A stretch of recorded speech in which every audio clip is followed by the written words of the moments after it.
Hi guys, so today's video is going to be a list of some of my absolute favorite stories. I haven't done one of these in quite a while, and I just figured some of them are the same because they've always been favorites and they're going to continue to be favorites. But also, there's some updates to this list that I thought might be kind of fun to just kind of gush over. The reason I have specifically said favorite stories and not books is because while I love a lot of books, there are just a couple of video games that I adore so much that I just can't not include them in a list talking about great stories. So one of them that I'm going to start with is a newer one, and I love it, and the gameplay is great also. The music's great, the graphics great, the voice acting's great, and that would be Horizon Zero Dawn. This is a video game that's basically what looks like caveman-like tribes fighting giant robot animals and dinosaurs. Somehow, when you play it, they make this work. Switching into some books, I'm gonna start with the one that is probably pretty obvious by just looking behind me.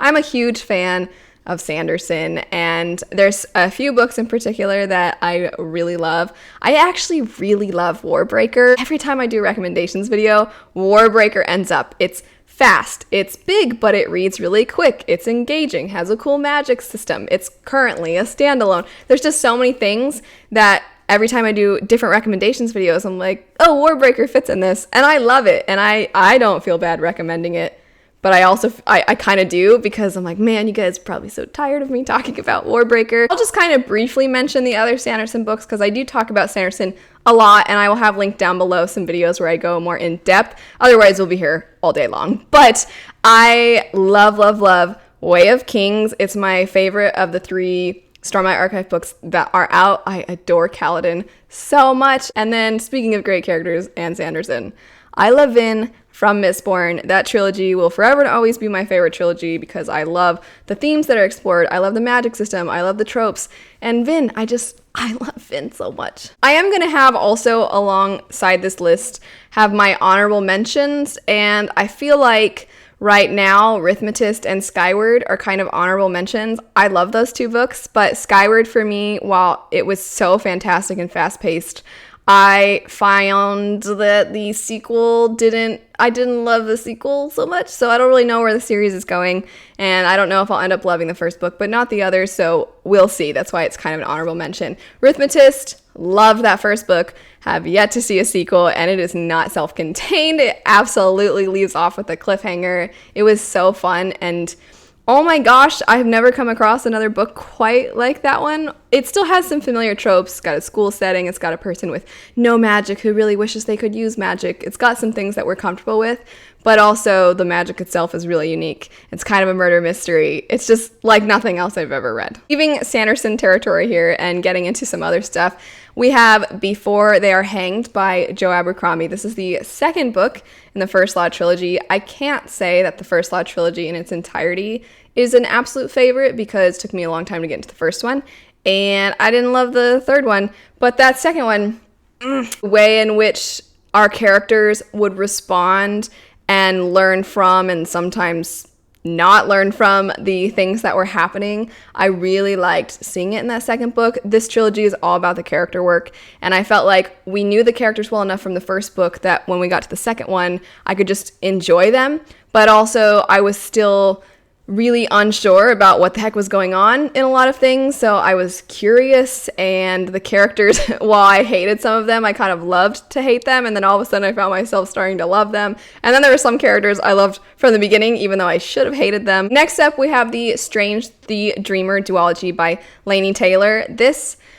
honestly, shouldn't really be on this list based off of what I tend to like, because this story has such flowery writing, and usually I can only handle flowery writing so much. I was kind of on board with it because I loved the characters so much, and I'm a very character-driven reader, and the themes that are explored in this story, the way in which compassion is used to resolve problems rather than violence is just something I so rarely see in fantasy, and these are not simple issues where it's like, if only you just were nice to this person, everything would be fine. It wasn't like a simple thing to do.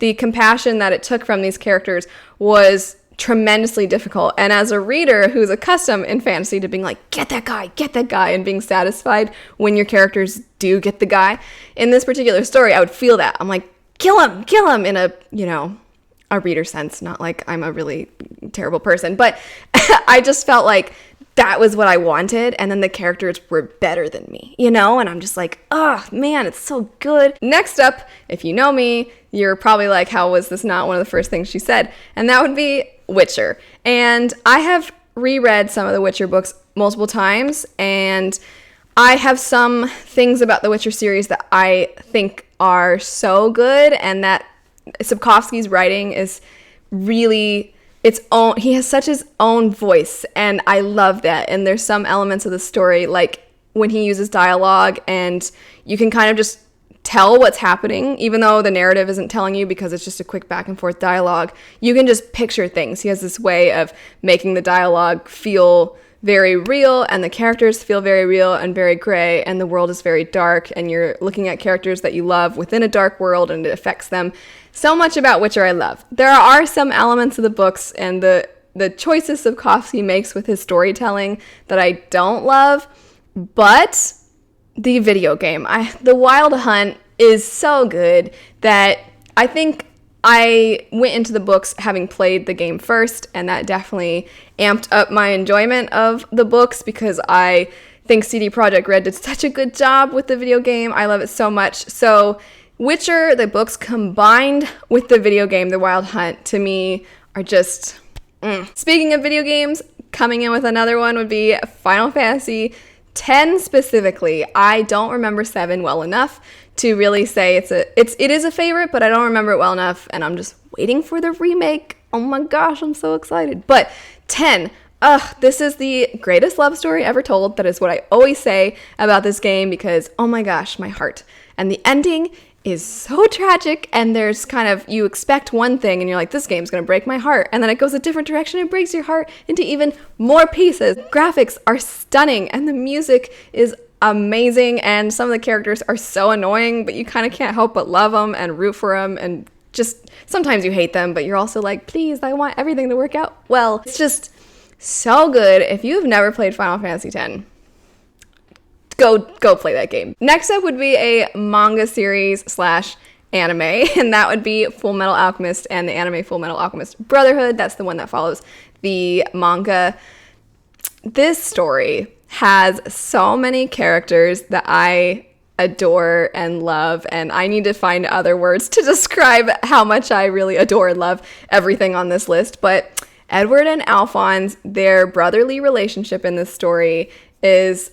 I just think it's so well done, and there's so many varying degrees of good and bad in the story. You have pretty much ultimate evil, but then you have so many other antagonists within, and sometimes you actually find your protagonists are having to work with the antagonists, and sometimes there are some that you actually like more than you like some of the protagonists, and it's funny at the same time as being sometimes really morbid and dark, and so this whole video is going to be me needing to learn to expand my vocabulary and grunting at you guys, but oh my gosh, I love Full Metal Alchemist so much. Next up would be the Six of Crows duology. This is a heist story, and when people hear heist story, they think really fast-paced, intense, plot-driven story, but it's actually very character-driven, and I had to reread the first book before I found I was really captivated by it, and then when I read the second one, just sealed the deal. I really love the time that Leigh Bardugo took to have you get to know the characters in this story. It's definitely one that if you don't like any of the characters, you're probably not going to like the story. But I find that the more time I spend away from the story, the more I realize that I completely love it, and I want to go back to it, and I want to see these characters again. Next up, we have a recent favorite. The conclusion to this trilogy is what has put this trilogy on this list, and that would be the Ash Princess trilogy. I was not ever expecting that this was going to be a new favorite. I just always thought this would be a story I really enjoyed because it's super tropey, and I just found that it was a really engaging, entertaining read for the first 2 books, but then the third one, the growth of the characters, seeing where they started versus where they end up, and the sacrifices they have to make, and just the way everything ties together. There was things that the author tied in that I wasn't expecting. There was a lot of really emotional moments in that last book. Next up would be Vicious and Vengeful by V.E. Schwab. I ate these books up. The first one I read so long ago, and I recently picked up the second one. I wasn't sure, getting back into it, how much I actually liked it because it'd been a while since I'd read the first, but when I picked it up again, it's just so delicious and juicy in how messed up everybody is, and you're like, oh, I'm a terrible person for rooting for these terrible people, but gosh darn it, they're so interesting. I'm just going to name off the rest of these because they are more of my honorable mentions. I'm not really going to say much about them. And some of them are honorable mentions because the series isn't done yet, and I don't know if I'm going to hate the conclusion, and then therefore it's going to kind of ruin how I feel about the previous installments. Some of them I really, really love, but it's been a little while since I've read them, so I'm not really sure if I picked them back up how I would feel. So I'm just going to list these off really, really fast. The first two would be the Red Rising trilogy and the Scythe trilogy, Arc of the Scythe trilogy. Arc of the Scythe I read pretty recently. There's things about that series that I think are so good, but also it's very plot driven in the second and third books, and I think I do wish a little bit that it had been slightly more character driven, but I appreciate it for what it is. The premise is so twisted and dark. And then with Red Rising, it's just been a while, but I really did love them the first time around. A couple of the series, their trilogies that aren't done yet, the third installments aren't out, would be A Curse So Dark and Lonely, the Curse Breakers trilogy. I loved the first book. The second book, for a lot of the book, I had some mixed feelings, but I really liked the ending. And then Shadow of the Fox by Julie Kagawa. I just feel like it has this amazing episodic feel to it, and I had so much fun with the first one, but I didn't love the second one, but it left me with the impression that the third one's gonna bring it home, but I can't say that quite yet because I haven't read it. It's not quite out yet. Another honorable mention would be the Strongbow Saga by Judson Roberts. These are historical fiction, and they are about a young man who is the son of a Viking chieftain and Irish princess, but he's born a slave due to some unfortunate circumstances. And I really, really, really enjoyed those books, but it's been a while since I've read them, and the series isn't completed last I checked. Also, speaking of Vikings, Vinland Saga, I gushed about it a lot last year when I picked it up, and the anime has been so good, but I'm not quite caught up with everything that's out.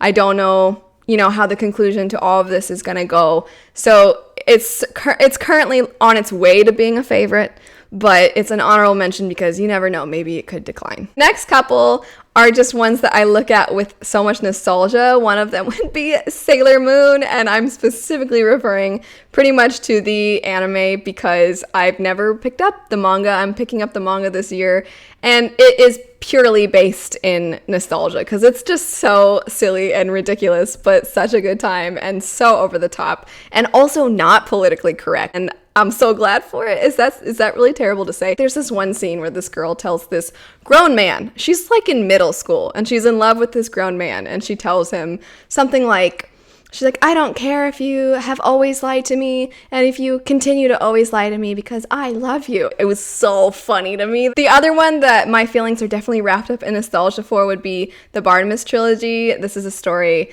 that I just remember so fondly reading this and loving it when I was younger. It has footnotes, which doesn't usually work for a lot of people, but in that particular story, the way that the author incorporates it is really clever. The relationship between the djinn in the story and his master is really, I think, great to see throughout the trilogy. And also the ending, I remember it being like one of the best endings I've ever read. The last two honorable mentions, I loved these books, and if I never finished the series for both of these, I still feel like I like those first two books a lot.